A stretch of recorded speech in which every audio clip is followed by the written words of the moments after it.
ये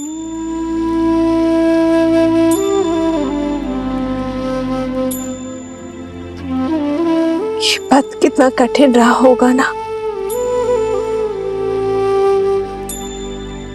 धन के साथ साथ मन की पीड़ा भी कितनी विकट रही होगी ना।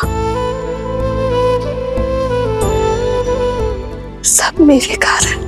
हाँ, ये सब कुछ तुम्हारे ही कारण हुआ है। अपने देश से निष्कासित एक कुमार, एक वनवासी मर्यादा पुरुषोत्तम बना तुम्हारे कारण। तुम्हारे कारण बाली जैसे दुष्ट का वध हुआ। तुम्हारे कारण सागर पर सेतु बनाने का असंभव लक्ष्य सिद्ध हुआ। संसार में मर्यादा की स्थापना हुई, पाप का अंत हुआ।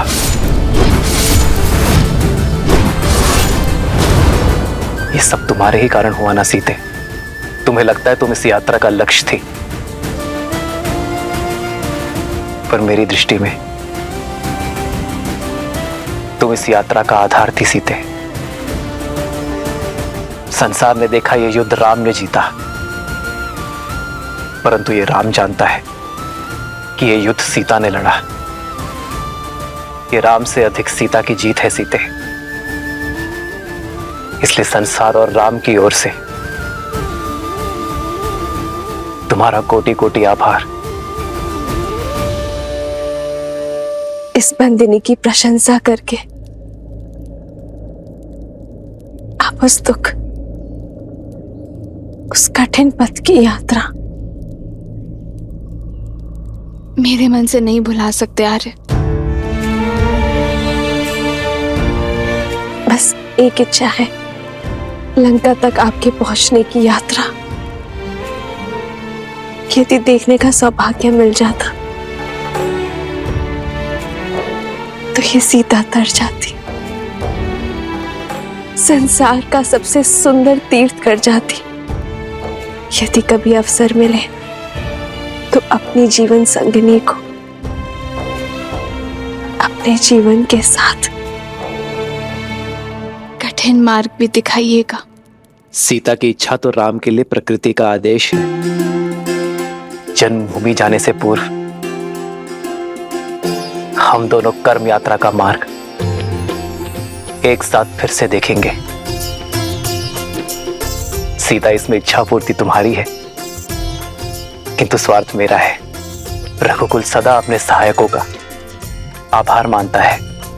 मुझे इस यात्रा में अपने सहायकों को धन्यवाद कहने का अवसर मिलेगा। चलो सीता, चले इस यात्रा पर। तब तक हनुमान हमारा संदेश लेकर अयोध्या पहुंच जाएगा।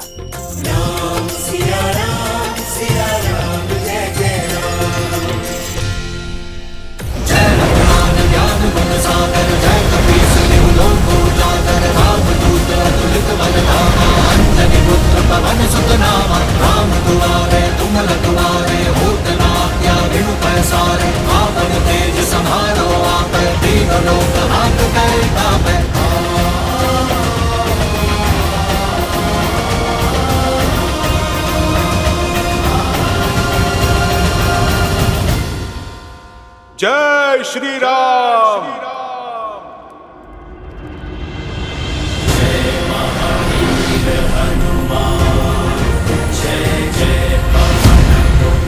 हनुमान अवश्य ही भैया का संदेश लाए होंगे।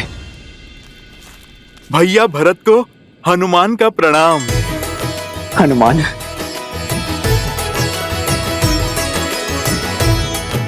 मेरे राम भैया कैसे हैं? भाभी माँ कैसी है? और मेरा लक्ष्मण, वो कैसा है? ठीक है ना? उसका घाव भरा ना? उनका घाव भी भरा और पाप से आहत धरा का भी। भरत भैया और अब शीघ्र ही अयोध्या के घाव भरने वाले हैं। प्रभु श्री राम की विजय के साथ लंका में अधर्म का सूरज अस्त हो चुका है। प्रभु श्री राम, माता सीता और लक्ष्मण भैया शीघ्र ही अपने आगमन से इस धरा को पावन करेंगे। मेरे राम भैया वो आ रहे हैं, सच में वो आ रहे हैं। जी भैया, अयोध्या के प्राण लौट रहे हैं।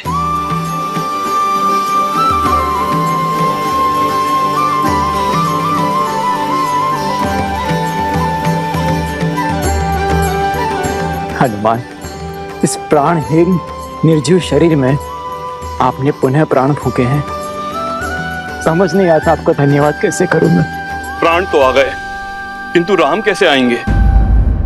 14 वर्ष पूर्ण होने में अब कुछ ही प्रहर शेष हैं। इतनी शीघ्र उनका अयोध्या आगमन असंभव है। यदि राम समय पर अयोध्या न पधारे तो ये सुख की नगरी दुख के सागर में डूब जाएगी। आज की यह अमावस्या की रात्रि सदा सदा के लिए रघुकुल के सूर्य को निकल जाएगी। ऐसा क्या हुआ है महर्षि? देखना चाहोगे हनुमान? भरत भैया, आप मुझे आज्ञा दीजिए, मैं राज्य और प्रजा की स्थिति भांप के आता हूँ।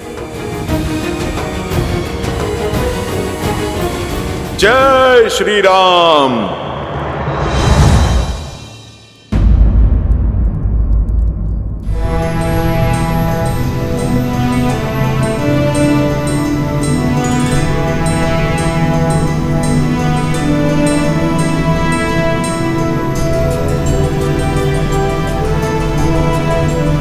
वो देखो सीता, ये वही युद्ध भूमि है जहां धर्म के विजय का शंखनाद बजा था। रक्त और शव से भरी इस धरा पर न जाने कितने कोटि वानरों और राक्षसों के भक्षक होने का कलंक लगा है।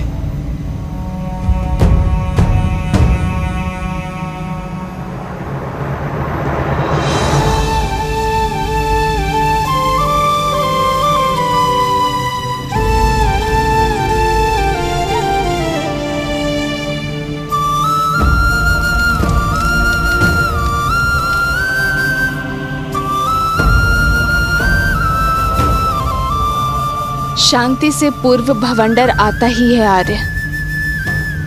आज जिस स्थान ने युद्ध का कोप भोगा है,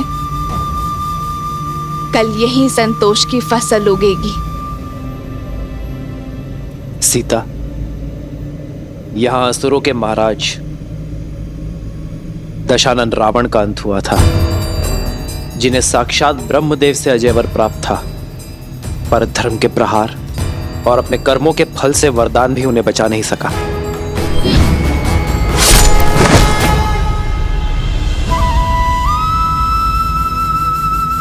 रावण के अंत के साथ लंका के अधर्म और अशांति का भी अंत हुआ है।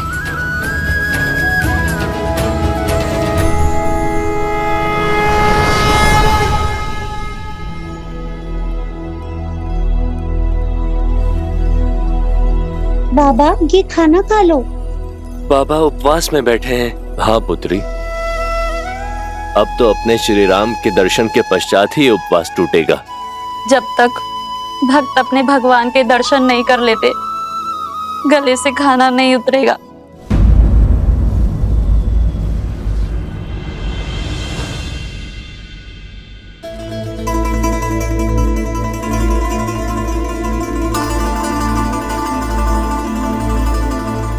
इतनी व्याकुल क्यों है दीदी? तुम नहीं हो सुमित्रा, तुमने भी अपने आंख के तारों को कहाँ देखा है? 14 वर्ष तो जैसे तैसे बीत गए, पर अब ये अंतिम घड़ियां नहीं बीत रही। अब तक प्रतिदिन संध्या को सूर्यास्त होता था तो मन में एक आशा की लौ पड़ जाती थी कि हमारे पुत्रों का एक दिन और कम हुआ वनवास का। और आज ये अंतिम रात्रि, सूर्यास्त के साथ वनवास की अंतिम घड़ियां भी समाप्त हो जाएंगी, किंतु एक मां की व्याकुलता बढ़ती ही जा रही है। संतान की चिंता तन मन को कचोटती जा रही। लेकिन दीदी, आप ये क्यों भूल जाती हैं कि आपका पुत्र राम है? जिसके शब्द कभी झूठे नहीं हो सकते। रघुकुल का तेज, सूर्यवंश का स्वरूप है हमारा राम। धर्म से कभी विमुख नहीं हो सकता और माँ को दिए हुए वचन से तो उसे महादेव भी नहीं डिगा सकते। जानती हूँ, पर क्या करूं सुमित्रा, माँ हूं ना। विश्वास जितना सुदृढ़ है, हृदय उतना ही भंगुर। तो जोड़िए अपने भंगुर मन को और फिर उठिए। प्रतीक्षा के आंगन में स्वागत के दीपक जलाने का समय आ गया है दीदी।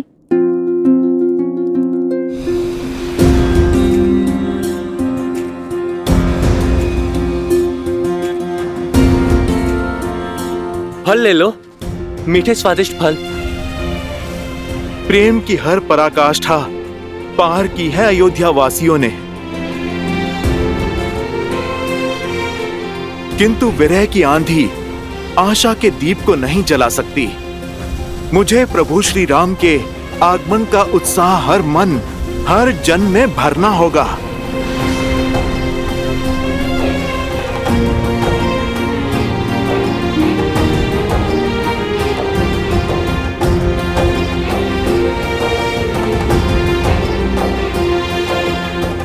जब प्रजा इतनी उदास है तो प्रभु का परिवार कितना व्याकुल होगा। माताओं पे क्या बीत रही होगी।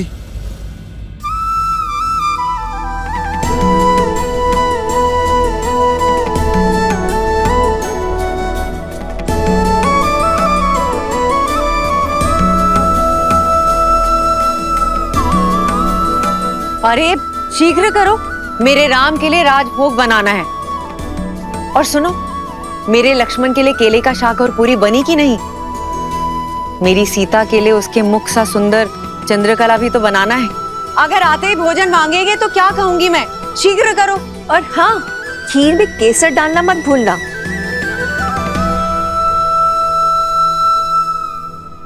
वरना कहेगा खीर मेरी केकई माँ ने नहीं बनाई।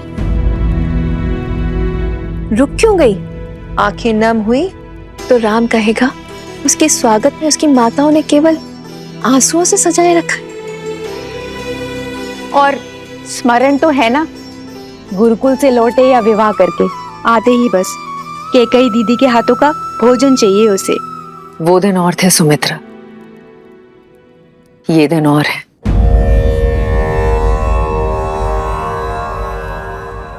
मेरे कारण मेरे राम लक्ष्मण सीता को कितनी पीड़ा सहनी पड़ी होगी ना। मेरे कारण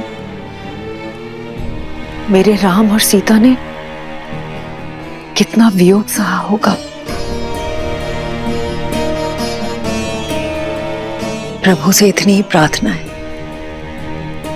कि आज मेरे राम को मेरे हाथों का भोजन भा जाए, बस।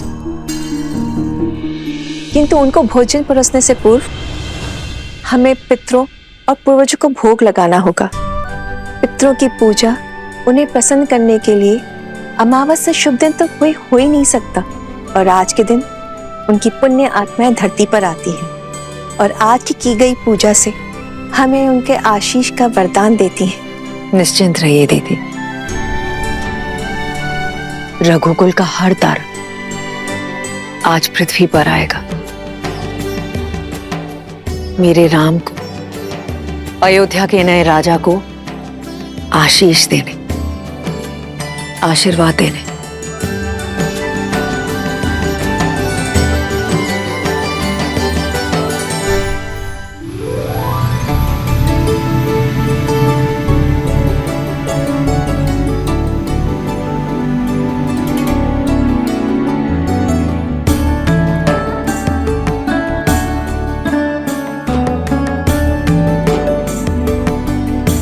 उर्मिला, तुम्हारी निद्रा और वियोग के टूटने का क्षण अब समीप है। 14 वर्ष तक मैं आपकी नींद लेती रहूंगी, ताकि आप 14 वर्ष तक बिना सोए अपना धर्म निभा सके।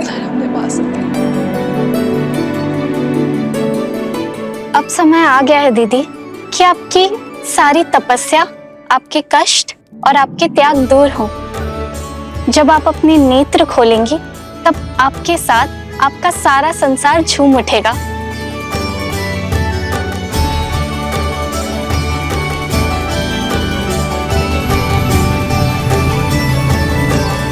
वो देखो सीता, महासागर के हृदय को चीरती हुई लंका तक आने वाला सेतु।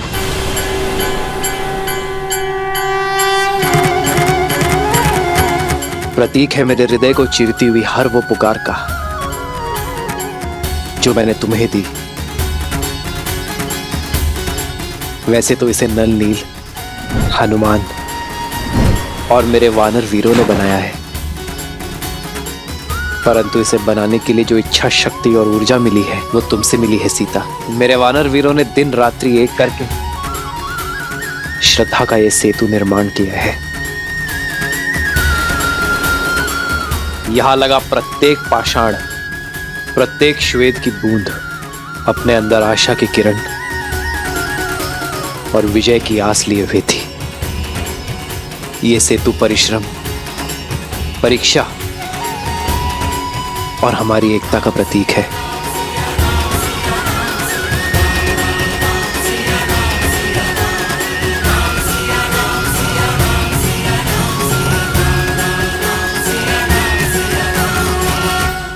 जन्म जन्म का है ये संगम, राम रतन सीता वैभव धन। और वो सुदूर जो पाषाण है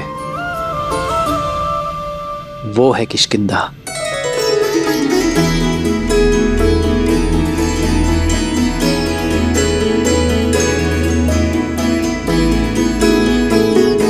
यहीं पर मेरे मित्र वानरराज सुग्रीव और बाली के बीच युद्ध हुआ था सीते। लक्ष्य की प्राप्ति का मार्ग सिद्ध हुआ था। एक नारी का सम्मान करने वाले के प्रति प्रतिहार यहीं से आरंभ हुआ था सीते।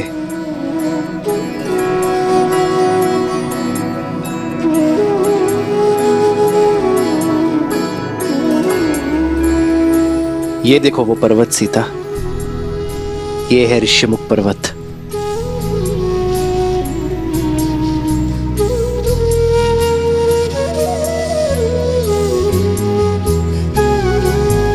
यहीं पर हनुमान, सुग्रीव और मेरे अन्य वानर वीरों के साथ प्रेम और भक्ति का बंधन जुड़ा था।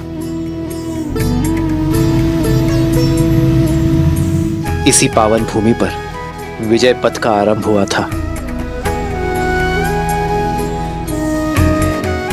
और ये वो स्थान है सीते जहां मैं पहली बार भक्ति की पराकाष्ठा, प्रेम के प्रतीक, बल के पर्याय मेरे पांचवे भाई संकट मोचन हनुमान से मिला था।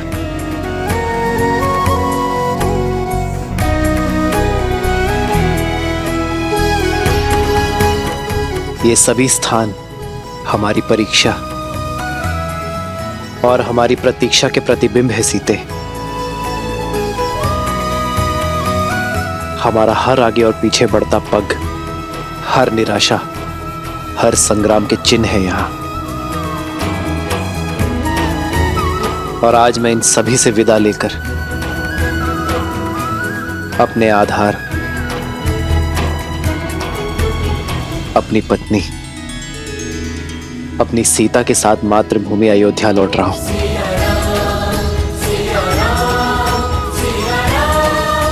आर्य, जिस स्थान से एक दूसरे का हाथ थामकर हम यहाँ आए थे, हमने ये यात्रा की है और अब यहीं से अपने घर साथ जा रहे हैं। हो तुरंत विमान तहाँ चली आवा, दंडक बन जहाँ परम सुहावा। कुंभ जाति मुनि नायक नाना, गए रामो सबके स्थाना।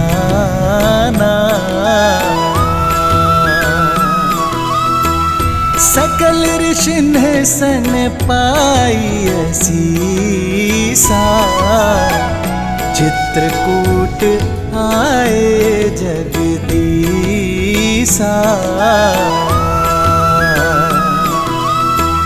तह करी मुनि नह केर संतोषा, जला विमानु तहते चोखा।